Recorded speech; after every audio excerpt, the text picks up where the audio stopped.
रस खान, जिनका असली नाम सैयद इब्राहिम था, एक प्रसिद्ध हिंदी कवि थे जो कृष्ण भक्ति के लिए जाने जाते हैं। रस खान ने पहली बार बांके बिहारी को एक पान की दुकान पर एक तस्वीर में देखा और वह इस तस्वीर में बांके बिहारी की मोहिनी सूरत पे मोहित हो गए।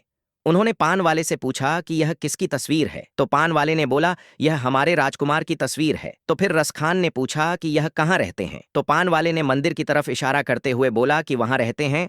तो रस खान उनसे मिलने के लिए मंदिर की तरफ जाने लगे।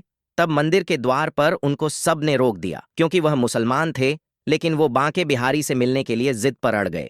फिर स्वामी हरिदास जी को बुलाया गया, जिन्होंने रस खान को बोला, ठीक है तुम अंदर नहीं जा सकते, लेकिन तुम द्वार पर रह सकते हो, इसलिए मैं तुम्हें द्वारपाल का काम देता हूं। तब रस खान ने सोचा कि कभी ना कभी तो राजकुमार महल से बाहर आएंगे, तब मैं उनसे मिल लूंगा, इसलिए उन्होंने द्वारपाल का काम स्वीकार कर लिया।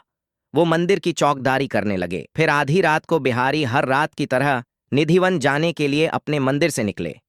यह रसखान भी उनके पीछे पीछे भागा, क्योंकि उनको लगा कि वह उनका चौकीदार है, तो उनको राजकुमार की रक्षा करनी चाहिए। पर निधिवन पहुंचते ही वहां के दरवाजे अपने आप बंद हो गए। रसखान दरवाजे के बाहर खड़े होकर देखने लगे। निधिवन में सारे वृक्ष लताएं गोपियां बन गईं और बिहारी जी के साथ नृत्य करने लगी। बिहारी जी ने अपने पैरों से इतने जोर से थाप मारी कि उनका एक घुंघरू टूटकर सीधा रसखान के ऊपर आकर गिर गया। रसखान ने उसे उठाकर अपनी जेब में डाल लिया। अपना राज खत्म करके बिहारी मंदिर में आकर विराजमान हो गए। थोड़ी देर बाद भोर में पंडित लोग वहां का घंटा बजाने लगे, तो रसखान दौड़े दौड़े आए और उन्हें शोर करने से मना किया कि अभी अभी राजकुमार निधिवन से आए हैं और आप घंटा बजाकर उनकी नींद खराब कर रहे हैं। तो लोग हंसने लगे।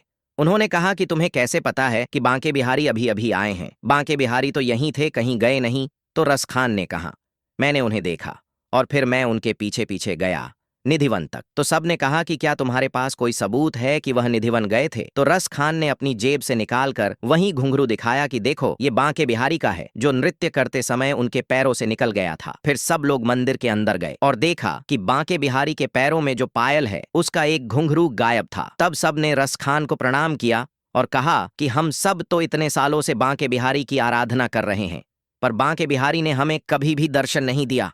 और देखो तुम्हारी भक्ति कितनी सच्ची है कि बाकी बिहारी ने तुम्हें दर्शन दे दिए।